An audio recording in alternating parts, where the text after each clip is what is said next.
So if we were to write that out, I'm going to say that the principal of A times 0.06, because we want to change that percentage to a decimal, times 1,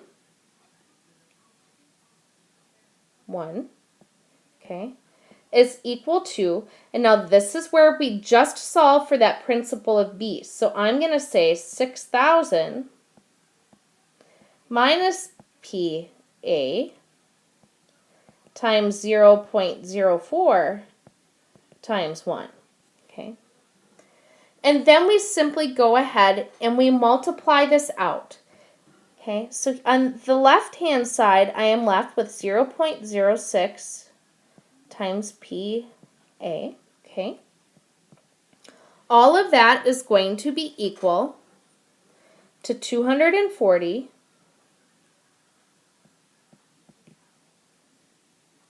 minus 0.04A, okay? And now we're just simply solving. So here I'm going to go ahead and add 0.04A to each side.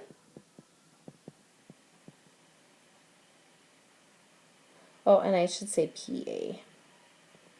PA. Sorry, PA. Okay. Go ahead and add them up.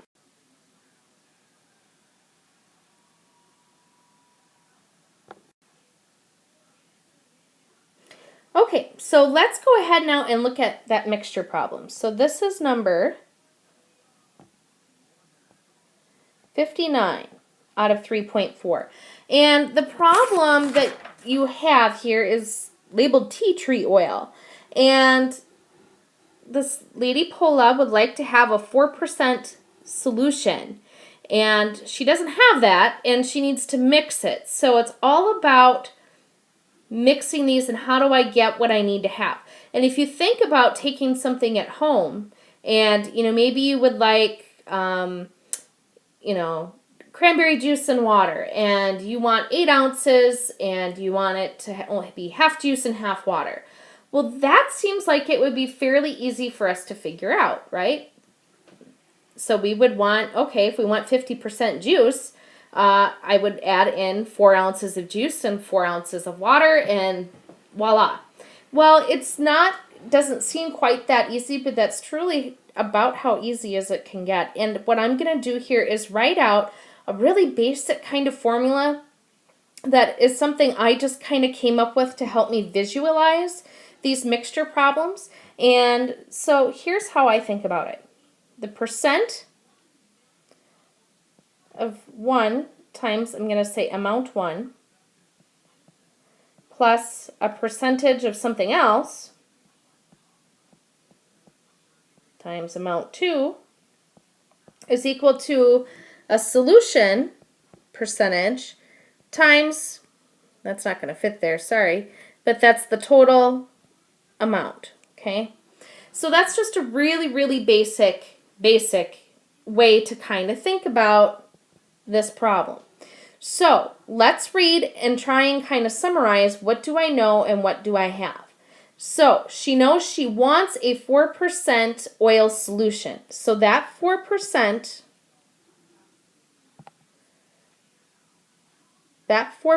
is going to go over here.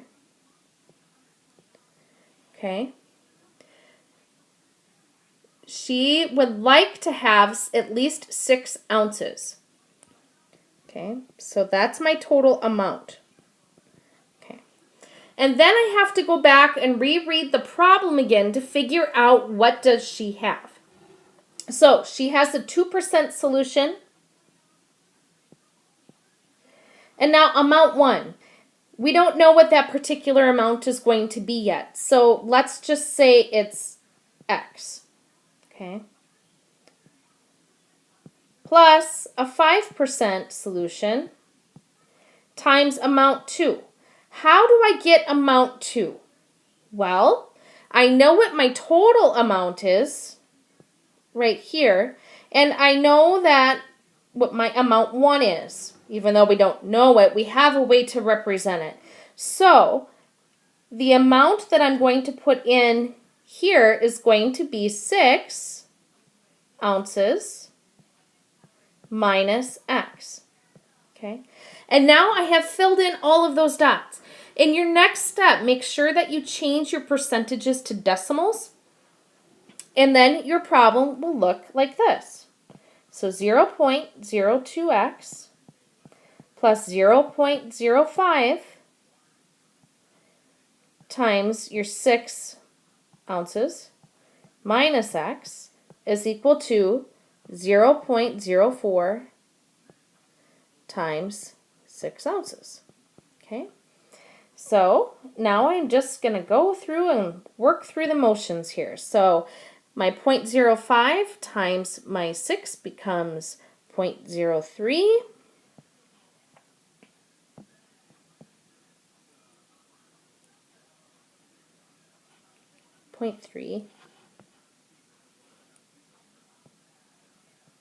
Oops.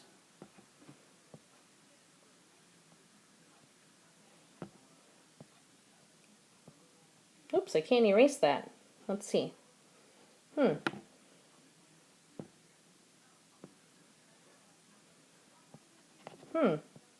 Okay, I'm going to scribble that line out. Sorry about that. Okay. So 0.02x plus 0.3 minus 0.05x is equal to 0.24. Okay. Then at this point, we want to try and combine our like terms. Okay, so I'm going to start by combining my x terms on the left-hand side. And if I do that, I have a minus 0.03x, and that is equal to a negative 0.06. Sometimes you see those negative numbers, and that'll often confuse students, and they'll wonder if they're doing it right. But in this case, notice that I have negatives on both sides. Okay, so divide both sides, and I get x is equal to 2. Okay, so that means my first amount is 2 ounces. Okay, and if I know, so I have 2 ounces of a 2% solution, and if I know I have 6 ounces total, that means I've got 4 ounces at the 5%. Okay, and so if she mixes those properly, she will get her 4% solution at 6 ounces, or with 6 ounces. And that's it. Okay, so hopefully this helps you guys to kind of get on the right track just a little bit better with these problems. I know they can be tricky, but I encourage you to let me know if you would like more help with these, and I'd be happy to do so. So good luck, and I hope that you find this helpful.